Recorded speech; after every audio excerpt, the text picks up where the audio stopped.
Regina tem um serviço de neonatologia, digamos, completo. Né? A partir do atendimento da sala de parto até a UTI são vários tipos de pacientes, várias necessidades diferentes. E nós temos nessas necessidades em torno de 80, 90 bebês por dia dentro do hospital. Entre alojamento conjunto, o alojamento patológico, unidade canguru, cuidados intermediários e a unidade intensiva, a terapia intensiva, que é a UTI neonatal. Então, essa rotina, em qualquer lugar, em qualquer UTI, isso é a rotina de manejamentos diários. As avaliações diárias pelos profissionais após os exames de imagem, após os exames de laboratório, essa é a rotina de UTI. Então, acontece de manhã, de tarde, de noite, a constante reavaliação, tanto para o paciente que está num estágio de atendimento e poder precisar ir para uma unidade mais complexa, ou ao contrário, estar numa unidade mais complexa e poder ir para uma unidade mais tranquila, como foi feito ontem, e nessa unidade mais tranquila, que é a unidade de cuidados intermediários, permite vários outros tipos de contato, inclusive da mãe. É um estágio, uma promoção que a gente chama por bebês, que deixa as mães, as famílias muito felizes, porque eles permitem um contato maior. Doutor Fábio, um exame conhecido como pré-natal, né, feito com essas mães, poderia identificar essa situação de prematuridade, né, de bebês que podem nascer antes da hora? Durante o pré-natal, é feita uma avaliação de risco de toda gestante, toda mulher que engravida. Quando identificado essa gestante com um grupo de risco, e no caso a gestação gemelar, existe a necessidade de um cuidado adequado. Há um risco maior por fato de... Há um risco maior, tanto gemelar quanto o fato da gemelaridade, sim. O caso, essa paciente tinha 2 fatores de risco, a gemelaridade e a infecção, a materna. Esses fatores identificados têm que ser encaminhados, gerenciados. O Hospital Dona Regina dispõe deste serviço, o ambulatório de medicina fetal, o ambulatório de gestação de alto risco, de referência para o estado inteiro. As pacientes do estado inteiro são referenciadas. Com essas pacientes fazendo pré-natal, nós podemos minimizar a necessidade de UTI. Essa gestante, talvez, se atendida adequadamente desde o início, ela não iria para a UTI. Provavelmente iria para a unidade intermediária, como a Alba falou, e talvez nem precisasse ir direto para o quarto da mãe. Então, há necessidade, hoje, um grande problema maior do que vaga em si é a qualidade do pré-natal prestado. Pré-natal. E agora tem um programa novo, inclusive mostrado no Jornal Nacional ontem, que vai remunerar a mãe, ou dar uma bolsa à mãe, para ela fazer esse pré-natal. A gente volta lá com a Graziela. O que a gente quer saber agora, Grazi, é sobre a repercussão fora do Tocantins dessa situação mostrada por você ontem no Jornal Nacional. Pois é, muita gente ligou, tanto em Palmas quanto em Guaraí, para poder ajudar esses bebês.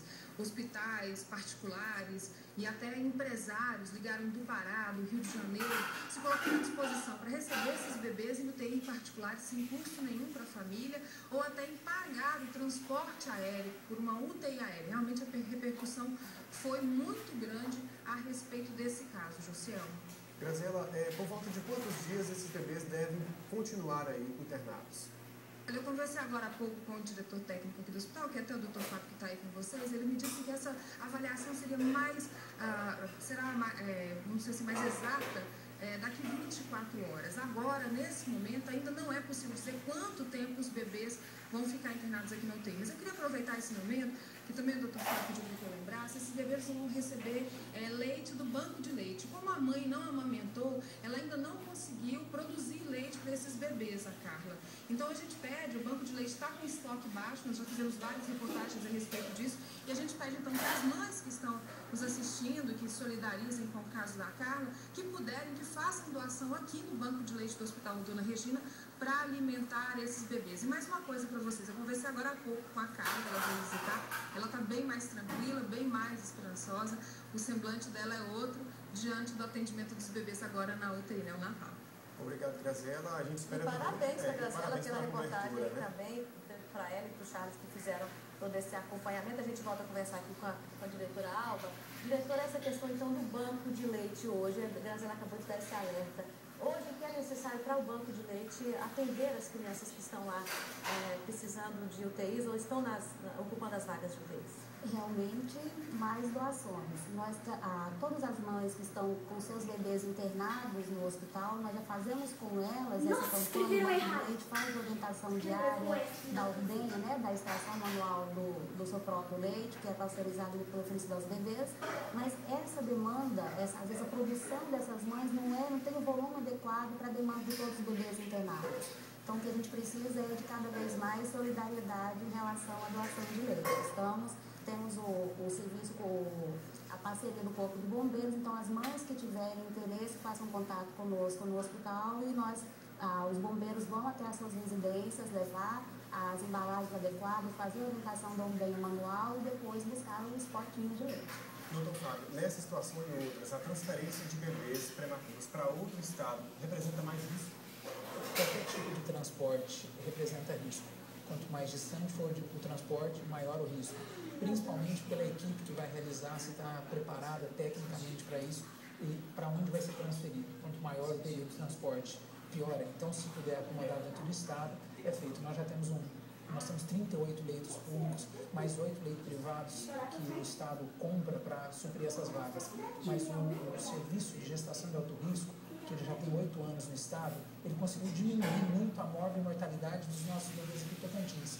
Em 2007, mais ou menos, a gente percebeu que a gente não conseguiu diminuir mais as pacientes internadas. E o que nós fizemos de mudança? Nós criamos esse serviço do pré-natal.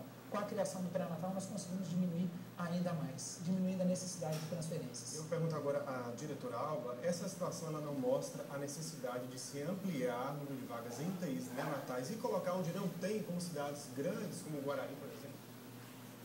A relação de leitos de UTI neonatal, existe um parâmetro relacionado a volume de leitos hospitalares no total e também um número preconizado pela Sociedade Brasileira de Pediatria.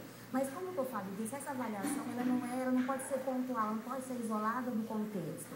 Então, se formos avaliar pelo preconizado pela Sociedade Brasileira de Pediatria, nós estaremos dentro do número ideal. Mesmo a realidade sendo porque o número, como eu disse, o número é pontual, mas veja, a própria rede cegonha que a Joselma citou, que é um programa do Ministério da Saúde, que tem quatro pilares, 4 alicerces, que visam reduzir a mortalidade materna e infantil,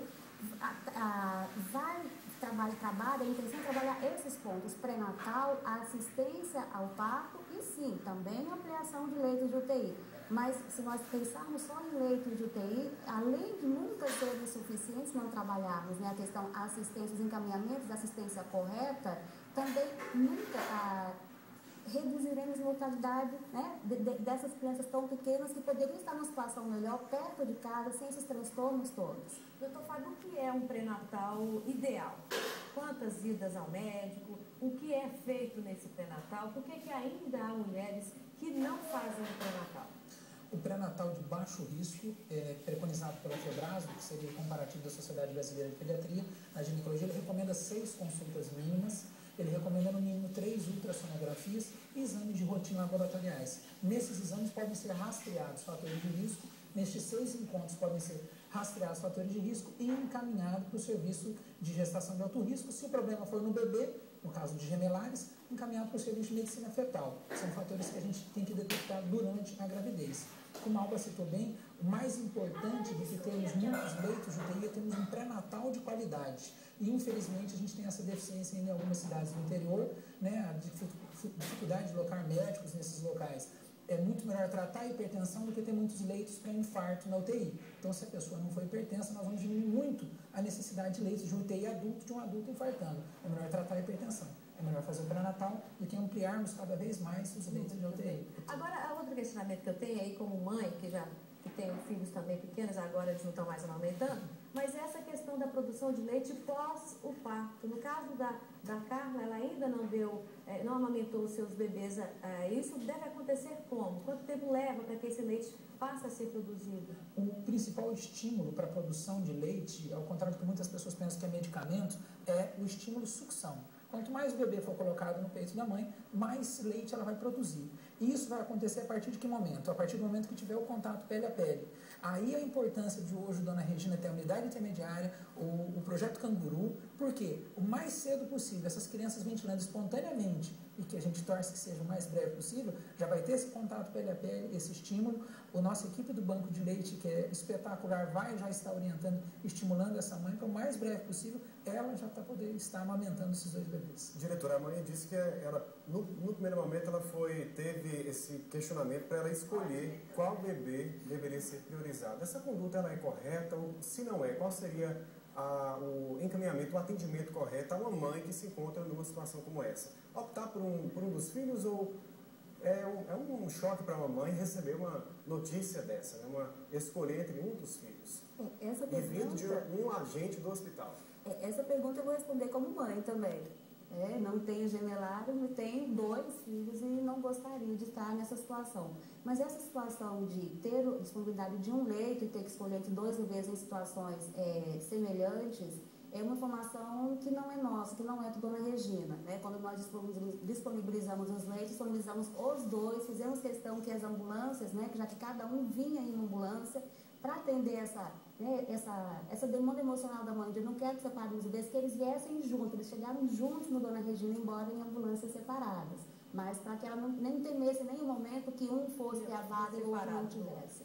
Obrigada aos 2, diretora Alba, do Hospital Dona Regina, ao médico, também diretor técnico do Hospital Dona Regina, doutor Fábio Moraes, obrigada, e a gente deseja que o Enzo e o Eduardo se recuperem rapidamente, também assim como outras crianças que estão em situação parecida.